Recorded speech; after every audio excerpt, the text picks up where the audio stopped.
எல்லாரும் என்னானாங்க, ஏன் பாஜக அணிக்குள்ள தேமுதிக இருக்க முடியல? அன்னைக்கு மோடி பத்மபூஷன்லாம் கொடுத்தாரு, இருந்தால் 5-6 சீட்டே வந்திருக்கும். யார் கெடுத்தா?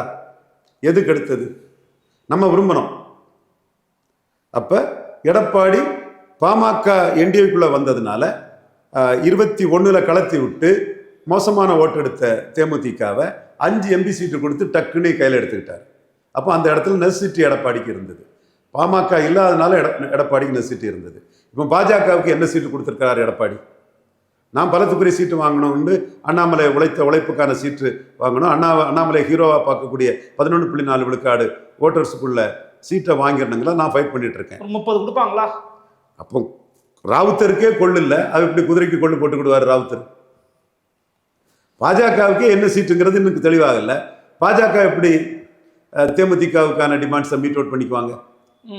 ஏன்னா அப்படி அவங்க பண்ணுவாங்கன்னா 2024 அவங்க தேமுதிக அணியில் சேர்த்துருக்கணுமே. இப்போ தன் கூட இருந்த தேமுதிகவுக்கு முக்கியத்துவத்தை கொடுத்து பாஜக கூட இருந்த பாமகவை டைரக்டா எடப்பாடி பழனிசாமி எடுத்திருக்கிறாரு. இந்த இடத்துல சகோதரர் அன்புமணியை எனக்கு அநீதி இழைச்சது டாக்டர் ராமதாஸ் தான், என்னை அடையாளப்படுத்தினதும் அவர் தான், அநீதி இழைத்ததும் அவர் தான். இவர் ஒரு கருவி, அவ்வளவுதான். அன்புமணி, சகோதரர் அன்புமணி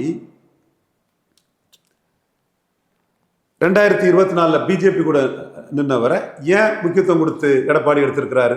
காரணம், அன்புமணியும் சௌமியா அன்புமணியும் எடப்பாடியில நின்று வன்னியர் எழுச்சியில் இவரை 3வது கூட தள்ள முடியும், ஐ கணேசன் காலத்தில் பண்ண மாதிரின்னு அந்த வன்னியர் அரசியலுக்கு பயந்து எடப்பாடி பழனிசாமி தேமுதிகவுக்கு முக்கியத்துவம் கொடுக்காம ராய்சபா சீட்டு கொடுப்போன்னு சொன்ன தேமுதிகவுக்கு கொடுக்காம கடுக்கா கொடுத்துக்கிட்டு அல்வா கொடுத்துக்கிட்டு எதிரணியில் இருந்த அன்புமணி தான் எடப்பாடிக்கும் தேவை, வட தமிழகத்துக்கும் தேவைன்னு அன்புமணிக்காக கொடுத்துருக்கிறாரு. அப்போ எடப்பாடிக்கு முக்கியத்துவம் அன்புமணி தான். இதுதான் கான்செப்ட். 3 முறை பாமகவை தோற்கடித்த ஸ்டாலின் தான் தேமுதிகவுக்கு முக்கியத்துவத்தை கொடுக்க பார்க்குறாரு. ஸோ இதுதான் யதார்த்தம், இதுதான் உண்மை.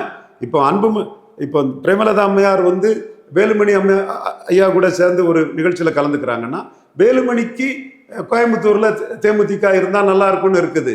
எடப்பாடிக்கு தேமுதிக இருந்து அன்புமணிக்கும் தேமுதிகவுக்கும் இந்த இடஒதுக்கீட்டில் நான் தான் சொன்னேன் 10.5 ஜாதிவாரி கணக்கெடுப்பு நடத்தாம கொடுத்தது தப்புன்னு தமிழ் மண்ணில் நெஞ்ச நிமிர்த்தி சொன்னவன் ஐயா தாண்டிங்க நாடார் தொண்டர் ரவீந்திர துரைசாமி தான். மற்றவன் பாமக தொடர்புனா சொல்லதுக்கே அச்சப்படுவான். ஒரு அரசியல் தலைவரா திருமதி பிரேமலதா விஜயகாந்த் அம்மையார், கேப்டன் விஜயகாந்த் மாதிரி போல்டா ஜாதிவாரி கணக்கெடுப்பு நடத்தாம இடஒதுக்கீடு கொடுத்த தப்புங்கிறத சொல்றாங்க. அந்த அம்மையாரோட கருத்தை நான் மனசார இதுல உளமாற பாராட்டுறேன்.